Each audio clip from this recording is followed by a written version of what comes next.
Why do all great stories feel familiar? Why does the journey of Luke Skywalker leaving his desert planet resonate with the journey of Neo leaving his digital prison in the Matrix? Why do both of those feel strangely similar to the journey of Sun Wukong, the Monkey King, leaving his mountain paradise to seek immortality? And why do all three of those perhaps feel like a reflection of your own life?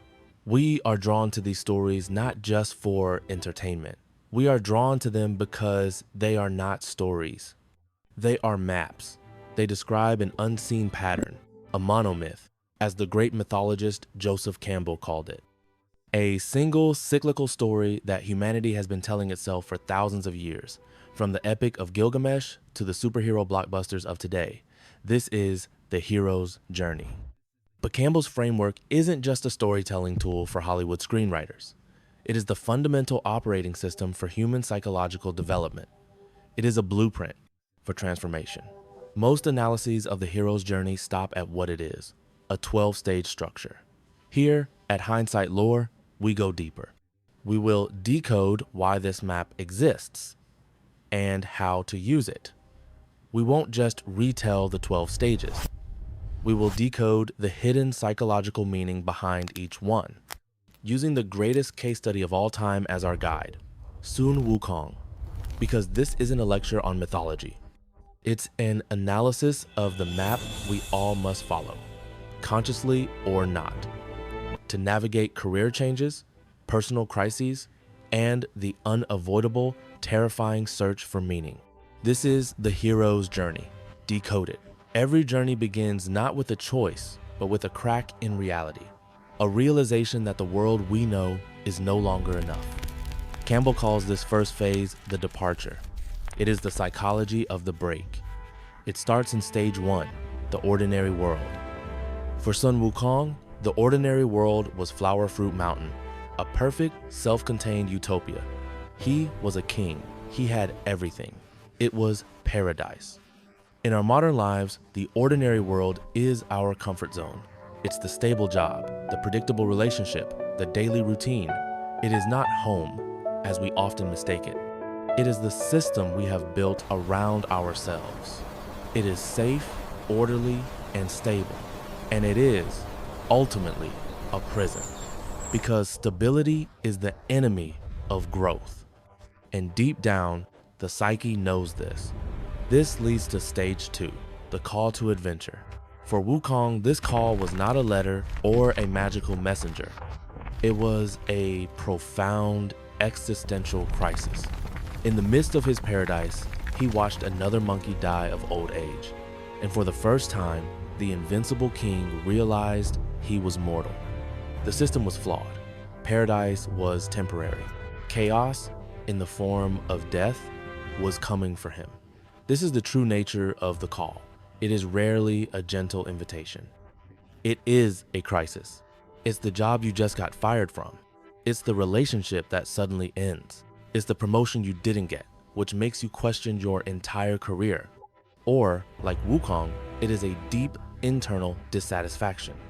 A hollow feeling that whispers, there must be more than this. This call is terrifying because it doesn't just promise adventure. It promises the destruction of the ordinary world. And so, we inevitably arrive at stage 3, the refusal of the call. This is, psychologically, the most important stage of the entire first act. When Wukong announced his crisis, what did the other monkeys do? They laughed. They told him to enjoy the present, to drink more wine, to ignore the future. They refused the call on his behalf. We do this every day. The refusal of the call is the psychological equivalent of hitting the snooze button on your life's alarm clock. The alarm is ringing, the crisis is here. But we refuse to wake up. We close our eyes. Just 5 more minutes, we tell ourselves. It's not that bad. The job is fine. The relationship is fine. I'll think about my mortality tomorrow. We choose the comfort of the prison because the chaos of the unknown is too much to bear. We stay in the job we hate. We browse Netflix while our dreams decay. We, like the other monkeys, choose to drink more wine and ignore the inevitable. But what force is strong enough to finally push us out the door? What overcomes the gravity of our comfort zone? It's not a wizard. It's not a magical prophecy. It is the realization that the pain of staying the same has finally become greater than the fear of the unknown. For Sun Wukong, the terror of oblivion, of dying as just another forgotten monkey, became so great that it overpowered his fear of leaving paradise. He builds a raft, he pushes off into the sea, he doesn't know where he is going, he only knows he cannot stay. He has just completed stage 4, crossing the threshold. This is the point of no return. The job is quit, the bags are packed, the raft is in the ocean, and immediately he is met by stage 5, tests, allies, and enemies. Wukong drifts for years. He is tested by storms, by hunger, by despair. He is an outcast, a monster in the human world. But in this special world, he also finds his first great mentor, the Taoist sage Putizushi, or Subodhi.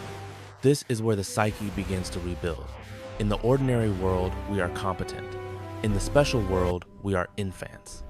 We must learn new skills. We must find new allies, mentors, friends, therapists, and we must confront new enemies.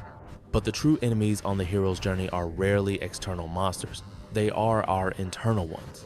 For Wukong, the tests were not just learning the 72 transformations or the cloud somersault. The real test was his own ego, his arrogance, his impatience. He learns everything. He masters the secrets of the universe. He believes he has won the journey. He hasn't. He has just arrived. At the greatest trap of all, the second act of the journey is the initiation. This is where the hero is forged, and it is forged in fire.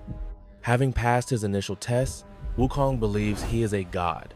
He returns to his mountain, defeats the demons, and builds an army. He storms the heavens. He steals the peaches of immortality. He erases his name from the book of life and death. He has achieved everything he set out to do. He has defeated the crisis of mortality. He is all-powerful. He is the great sage, equal to heaven, and he is a complete failure.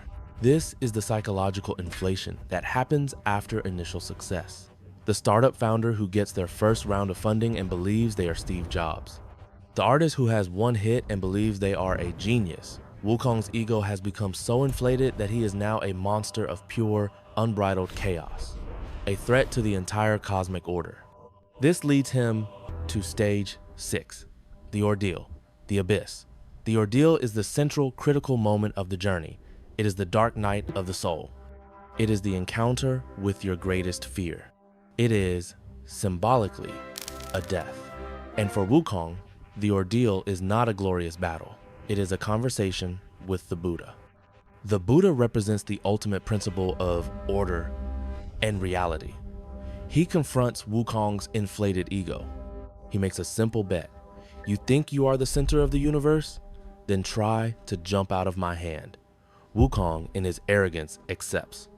He leaps to the end of the cosmos, sees 5 great pillars, and defaces one, believing he has won. And then, the crushing realization. The pillars were the Buddha's fingers. He never even left the palm. His ego, his power, his entire world view is shattered.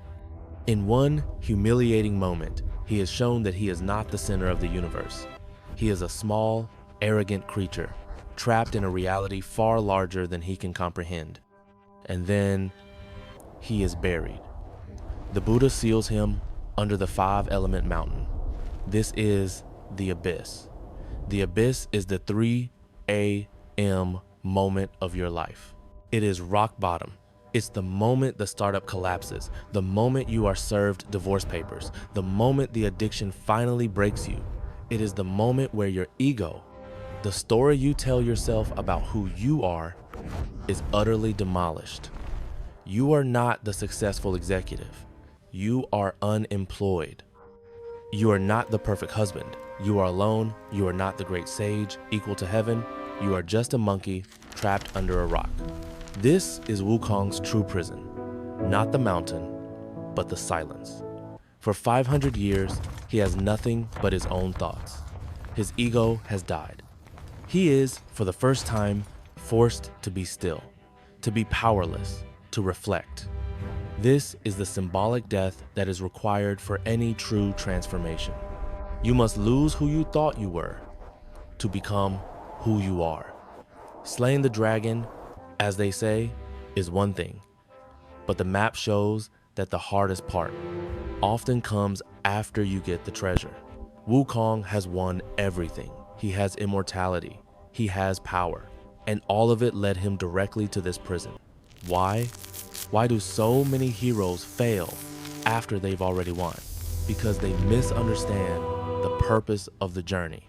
This leads to stage 7, the reward. After 500 years, Wukong is finally freed by the monk Tong Sanzang. He is given a new name, the Awakened to Emptiness, and he is given a new mission, not to gain power for himself, but to serve something larger than himself. To protect this mortal, fallible, and hopelessly naive monk on a quest to retrieve sacred scriptures from India. This is the true reward. The reward is not the treasure, the gold, or the immortality. The true reward is the insight. It is the wisdom gained in the abyss. Wukong's reward is his new purpose. His power is no longer a tool for his ego. It is a tool for service. But to ensure he doesn't forget this, a golden circlet is placed on his head, a new external form of order to contain his chaotic nature until his internal order is strong enough. This begins stage 8. The road back. The journey to the west is the road back, and the map is clear. This is often the most dangerous part of the entire journey. Why? Because the hero is now carrying the elixir, the insight, the wisdom, and the forces of the old world, the demons, the temptations, will rise up to take it from him. The 81 trials Wukong faces on the journey west are not just random monster of the week encounters. They are, psychologically, his past karma, his old ego. Every demon he fights is a reflection of the arrogance, violence, and chaos he himself represented before he was trapped under the mountain. He is not fighting monsters. He is fighting himself over and over and over. He is integrating his power. He is learning painfully how to use his godlike abilities not for self-aggrandizement, but for protection. He is learning patience. He is learning humility. He is learning to serve a master who is in every physical way his inferior. This is the grueling, unglamorous work of true change. The final act of the journey is the return. It is the most overlooked and the most critical. It's not enough to gain wisdom. You must bring it back and integrate it. This leads to stage 9, the resurrection. After 14 years and 81 trials, the pilgrims arrive. They retrieve the scriptures. They have succeeded. But there is one final test. As they are carried back, a sacred turtle carrying them across a great river asks the monk a simple question. And the monk, in his spiritual focus, had forgotten to ask the Buddha on the turtle's behalf.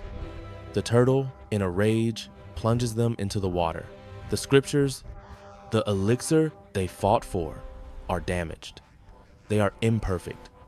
This is the resurrection. It is the final humbling test. It teaches the hero that the goal is not perfection. It is wholeness. The scriptures, like Wukong, like all of us, are now flawed, but complete. They return to the capital, and Wukong's journey is over. He has granted his final reward. Stage 10, the return with the elixir. Wukong is not given more power. He is not given a higher status in the heavens. Instead, the golden circlet on his head vanishes. It dissolves on its own. Why? Because the external order is no longer needed. His internal chaos has been integrated. He has become the Awakened to Emptiness. He is finally given his new true title, Buddha Victorious in Strife. He has not destroyed his chaotic, trickster, warrior monkey nature. He has mastered it. He has integrated his chaos with the order of the cosmos. He has become a complete, whole being. This is the true meaning of enlightenment. But this brings us to a final, difficult question. The hero has returned. But where does he go? This is what I call the Persephone problem. Persephone, in Greek myth, was forced into the underworld. She ate its fruit, and in doing so, became its queen. She gained power, she gained insight from the darkness. But she was then forced to return to the ordinary world, the world of light and flowers, for half the year. The problem is, she no longer belonged there. She had seen too much. She was changed. This is the crisis of the returned hero. You go on the journey. You quit the corporate job, you travel the world, you go to therapy, you read the books, you survive the abyss, you change. And then you have to go back to Thanksgiving dinner. You have to sit at the table with people who are still in the ordinary world. They haven't seen what you've seen. They don't understand your elixir. You become a stranger in your own home. This is the final test of integration. Can you live in the ordinary world without being of it? Can you, like Wukong, hold on to your enlightened self while still engaging with the mundane world? Many fail here. They become bitter. They become arrogant gurus. They become recluses. But the true hero, the true Buddha, victorious in strife, learns to be, as the saying goes, in the world, but not of it. They bring their wisdom back, not as a weapon to prove how much they've changed, but as a gift to quietly help those still on their own journey. The hero's journey, in the end, is not a line. It is a circle. It is not a story that happens once. It is a cycle. The map is not the territory, but without the map, all of us are lost. The ancients, from the creators of Wukong to the storytellers of Greece, did not just leave us stories. They left us a psychological survival guide. The hindsight we must take from this is that the journey is not optional. You will be called. A crisis will come. Your ordinary world will crack. The only choice you have is whether to refuse the call or to answer it with courage. The ultimate wisdom of the hero's journey is not about trying to become a hero. It is not about becoming Sun Wukong, the chaotic, all-powerful sage. It is about having the courage to answer the call, no matter how small. The resilience to survive the abyss when your world falls apart. And the humility to return with your wisdom and integrate it, ready for the cycle to begin all over again.